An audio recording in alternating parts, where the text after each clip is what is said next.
Everyone, কেমন আছো তোমরা সবাই? আশা করি সবাই ভালো আছো, আমিও ভালো আছি।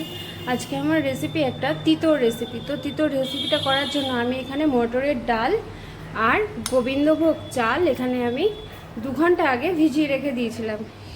দিয়ে ভেজানো হয়ে গেছে। এরপরে আমি ডাল আর চালটাকে ভালো করে ধুয়ে অল্প একটু জল দিয়ে রেখে দিয়েছি। এরপরে এই জলটা ছেঁকে আমি ডাল আর চালটাকে প্রথমে বেটে নেব। তো এই যে ডাল আর চালটাকে আমি ভালো করে বেটে নিয়েছি। এবার এই বাটিটার মধ্যে ঢেলে নেব।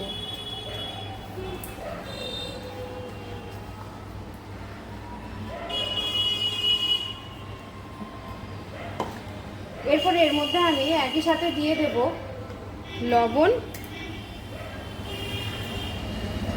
হলুদ, আর দিয়ে দেবো এই পাতা। এটা কি পাতা? এটা হচ্ছে উচ্ছে পাতা। এই উচ্ছে পাতাটাকে খুব ভালো করে ধুয়ে আমরা কুচিয়ে জল ঝরিয়ে রেখে দিয়েছিলাম। এরপরে এর মধ্যে দিয়ে দিচ্ছি উচ্ছে পাতাটা।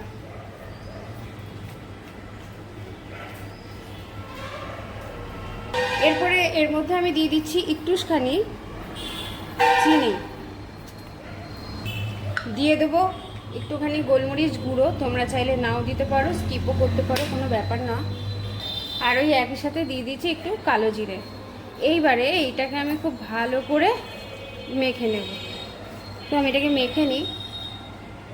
তো আমার এই ব্যাটারটাকে খুব ভালো করে মাখা হয়ে গেছে।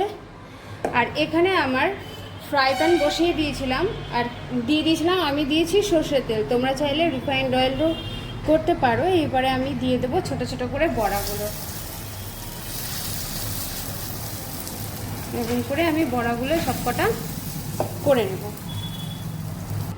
তো বন্ধুরা, এই দেখো আমার উচ্ছে পাতার বড়াটা রেডি। তোমরা এরকমভাবে বাড়িতে অবশ্যই একবার ট্রাই করে দেখো, বানিয়ে খেয়ে আমাকে কমেন্টে জানাবে যে তোমাদের কীরকম লাগলো। ভালো লাগলে অবশ্যই লাইক, কমেন্ট, শেয়ার তো করবেই। আর পাশে থাকা যারা ইউটিউব থেকে দেখবে তারা পাশে থাকা বেল আইকনটা প্লিজ প্রেস করে দিও। আর যারা ফেসবুক থেকে আমার ভিডিওগুলো দেখবে তারা আমাকে ফলো করে দিও। আজকের মতন টাটা, দেখা হবে নেক্সট রেসিপি নিয়ে।